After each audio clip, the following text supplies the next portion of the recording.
Assalamualaikum warahmatullahi wabarakatuh. Apa kabar sobat sekalian? Jumpa lagi di channel Rahmat Ini. Kali ini kita akan membahas berita dan masih hangat diperbincangkan, yaitu dari Amin Rais. Amin Rais sodorkan dokumen yang menjawab kenapa korupsi era Jokowi sulit dibongkar. Jadi ini menarik gitu ya. Amin Rais yang kita ketahui tokoh reformasi malang melintang dalam dunia politik, setidaknya paham tentang seluk-beluk politik di Indonesia. Dan kita ketahui pada era reformasi Jokowi belum dikenal gitu ya, kemudian tiba-tiba muncul gitu ya, dan dielulukan karena persepsinya yang merayat tetapi setelah memerintah gitu ya, justru terkait aspek korupsi ini juga kita mengerut dada gitu ya, terkesan ada keleluasaan gitu ya. Nah, ini menarik yang disampaikan oleh Amin Rais. Bagaimana selengkapnya langsung saja kita baca dan kita ulas sesuai yang dilansir oleh Newsworthy. Newsworthy Jakarta, mantan Ketua MPR RI Profesor Amin Rais menyodorkan dokumen yang menjawab kenapa korupsi pada era kepemimpinan Presiden Joko Widodo Jokowi sulit dibongkar. Mulanya Amin Rais mengatakan bahwa masa depan Jokowi sangat suram.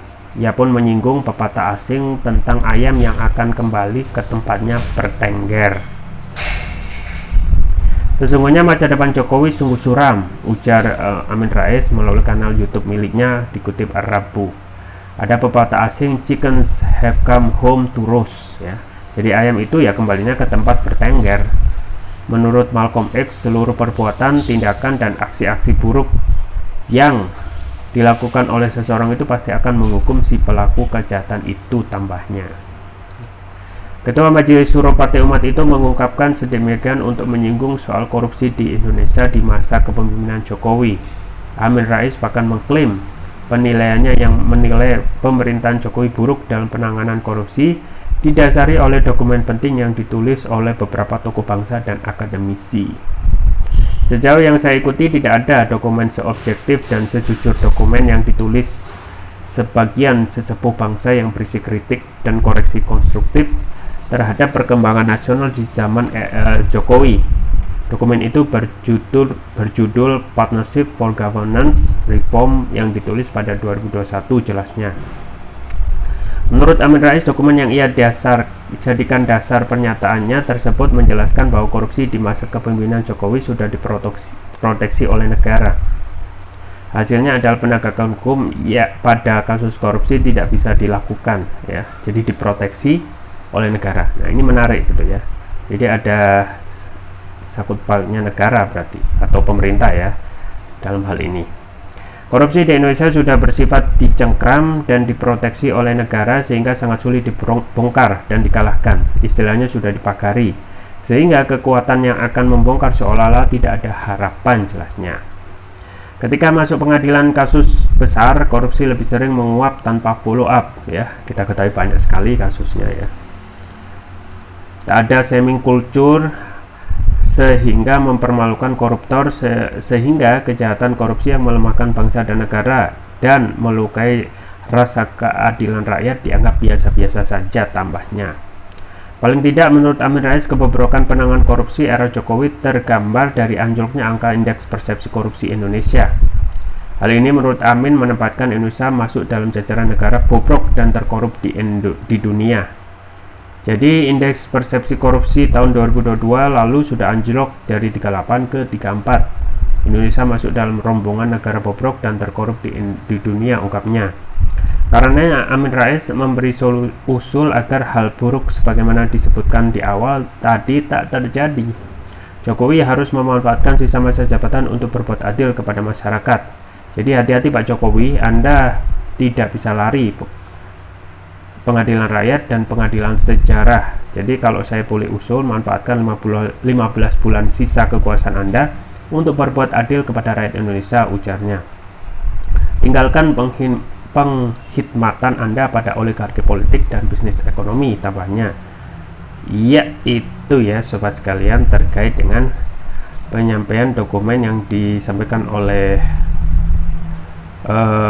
Amin Rais terkait kenapa korupsi di era Jokowi itu sulit dibongkar Nah, kalau kita melihat korupsi memang harusnya dijadikan satu-satunya ya extraordinary crime ya, hal yang harus dijadikan fokus ya. Karena ketika korupsi itu berlangsung ya, maka yang ada adalah ya hak seseorang itu terceraputi gitu ya. Masyarakat gitu ya, haknya terceraputi, yang harusnya mendapatkan hak ya dalam hal ini ya, maka itu ya diambil oleh koruptor gitu ya. Dan koruptor di saat ini ya gila-gilaan ya, tidak hak menjadi sesuatu yang bukan menjadi hal yang aib ya. Orang sekarang yang dahulu dipakaikan rompi kuning, rompi oranye oleh KPK, rompi pink oleh Kejaksaan Agung yang sama-sama menjadi tersangka korupsi ya, terkesan bukan hal yang memalukan ya. Bahkan ada foto ya, bahkan mereka yang ramai-ramai memakai rompi oranye itu justru senyum gitu ya, seakan bukan kejahatan yang sifatnya merusak ya, dan malah berbangga-bangga ya. Nah, inilah ya kalau memakai hukum saat ini, hukum peninggalan kolonial Belanda yaitu KUHP ya, dan juga penanganan hukumnya itu yang tidak bisa memberikan efek jerah. Kita lihat dulu apa yang disampaikan oleh Amin Rais ya. Menarik ini ya, karena hal yang disampaikan Amin Rais saat ini ya terjadi saat ini ya, yaitu bagaimana ya korupsi itu dicengkram dan diproteksi ya, dan ini faktanya sudah ada ya, yaitu bagaimana ketika era sebelum Jokowi ya, misalnya KPK yang dijadikan sebagai The Guardian untuk memerangi korupsi ya, itu pada saat sekarang ya kewenangannya dipreteli gitu ya, sudah mempunyai gedung yang fantastis ya, tetapi status ataupun KPK saat ini dipersepsikan ya bukan sudah menjadi alat yang tidak bisa diandalkan gitu ya, karena kewenangannya banyak dipreteli ya, misalnya kewenangan tentang adanya dewas ya, kemudian kewenangan untuk melakukan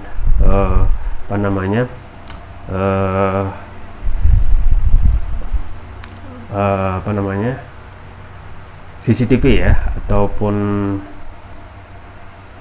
spying ya, itu sudah dipreteli ya, artinya harus izin dewas dulu ya sebelum melakukan yang namanya spying ya.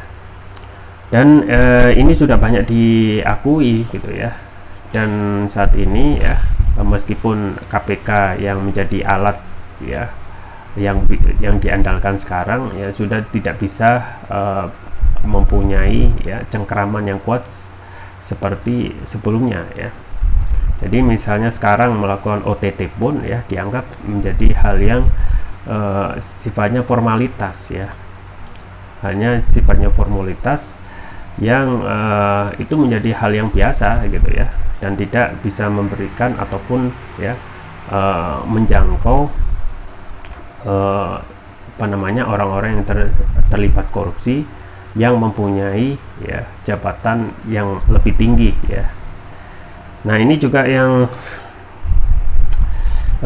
terus digembar-gemborkan ya, bahwasanya dan bersifat korupsi itu tumbuh subur, yaitu adanya dicengkram dan diproteksi oleh negara. Jadi sifatnya negara itu melindungi dan mengakibatkan ya korupsi itu bisa berjalan dengan mulus ya.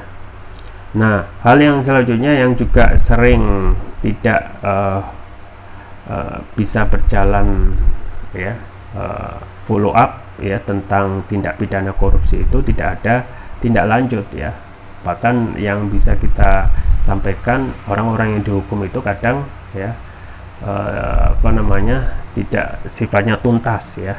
Banyak kasus-kasus yang terjadi, misalnya kasus tentang korupsi bansos ya, kadang berhenti kepada sosok yang memang dikorbankan, misalnya Juliari Batubara, Nah, ketika kasus itu coba untuk dikembangkan dan mengenai ya sosok atau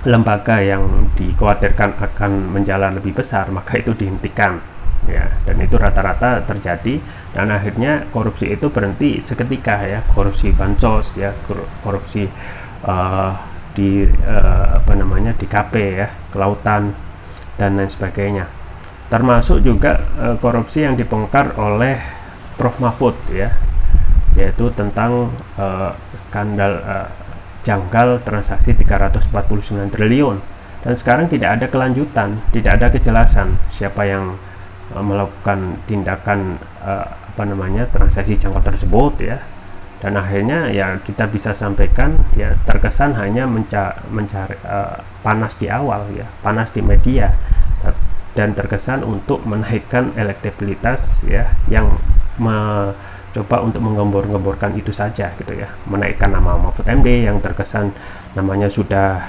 tidak diperhitungkan. Sekarang setelah menyampaikan transisi janggal 349 triliun ya, namanya sekarang diperhitungkan ya untuk dimajukan sebagai cawapres untuk 3 baca pres yang sudah hampir resmi yaitu Anies Baswedan ya, Ganjar Pranowo dan Prabowo Subianto ya. Dan ini menarik gitu ya, yang disampaikan oleh Amin Rais, bahwasanya ketika saat ini ya efek jerah itu tidak bisa terjadi pada saat ini, dan kita ketahui IPK kita, indeks persepsi korupsi kita tidak malah lebih baik. Peninggalan SBY itu 34 ya IPK atau indeks persepsi korupsi, tapi yang terjadi ketika masa Presiden Jokowi ada sedikit kenaikan, yaitu nilainya naik 40.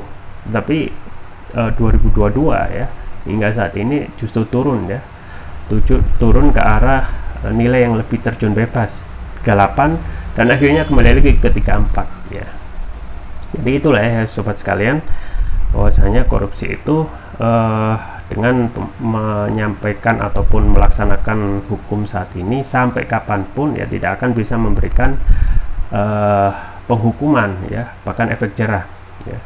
Nah, korupsi memang terjadi hampir setiap rezim gitu ya, tetapi kalau kita membandingkan ya di era sekarang justru ya bisa dibilang ya sekarang itu lebih parah gitu ya.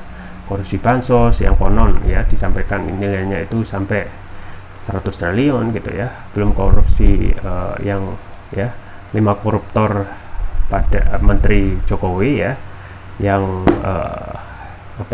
sangat miris, yaitu Juliari Batubara ya, kemudian Edi Prabowo dari Gerindra, kemudian juga Idrus Marham dari Golkar ya, Imam Nahrawi dari PKB, dan terakhir ya meskipun baru ingkrah yaitu Johnny G Plate ya.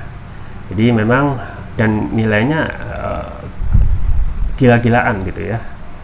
Dan yang terakhir ini juga menjadi pertaruhan ya di masa akhir pemerintahan Presiden Jokowi, juga disampaikan nasihat oleh Amin Rais ya, di masa pemerintahan terakhir ini ya harus memberikan legacy yang baik gitu ya.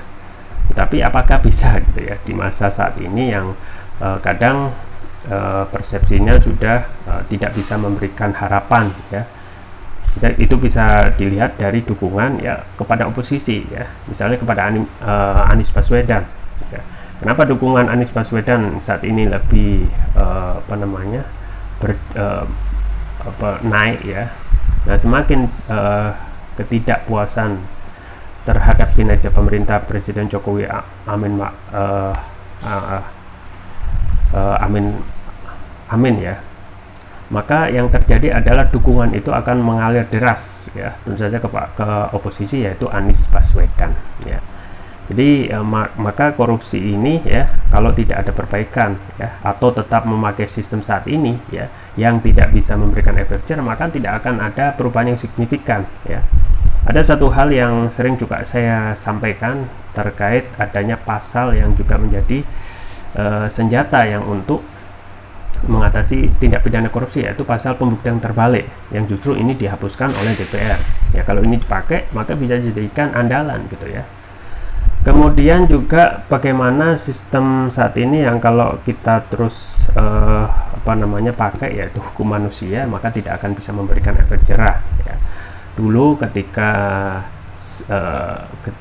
sistem Islam itu diterapkan ya, orang-orang itu akan berpikir ketika melakukan korupsi ya, karena hukumannya sesuai dengan fitrah manusia, meskipun terlihat keras ya, tetapi itu keras ya, kejam bagi mereka yang melakukan ya. Ketika sudah memakai hukum Islam, maka bisa dipastikan gitu ya, korupsi ataupun tindak kriminal yang lain itu bisa diminimalisir ya. Orang korupsi ketika mencapai nisabnya, yaitu seberapa dinar, ya dipotong tangan gitu ya. Maka orang ketika melihat atau mengingat ya, maka orang akan berpikir beribu-ribu kali untuk melakukan korupsi. Orang membunuh ya, dikisos ya, maka orang yang akan membunuh akan berpikir beribu-ribu kali untuk melakukan aktif kriminal pembunuhan ya. Maka inilah yang harusnya diterapkan gitu ya, untuk memberikan efek jerah ya, meskipun nanti tidak akan benar-benar habis ya, tetapi tindak pidana korupsi ya, tindak pidana kriminal yang itu bisa diminimalisir gitu ya. Nah, selama sistem Islam ini tidak bisa dipakai ya, maka atau sistem KUHP peninggalan Belanda ini tetap dipakai, maka yakinlah gitu ya, kita akan terus-menerus dipusingkan dengan permasalahan korupsi yang tumbuh subur, tidak ada juntrungan penyelesaiannya, bahkan bisa menurunkan tindak atau praktek KKN ya. Ya, itu saja yang bisa saya sampaikan, semoga bermanfaat. Jangan lupa like, share, dan subscribe. Sampai jumpa lagi. Wassalamualaikum warahmatullahi wabarakatuh.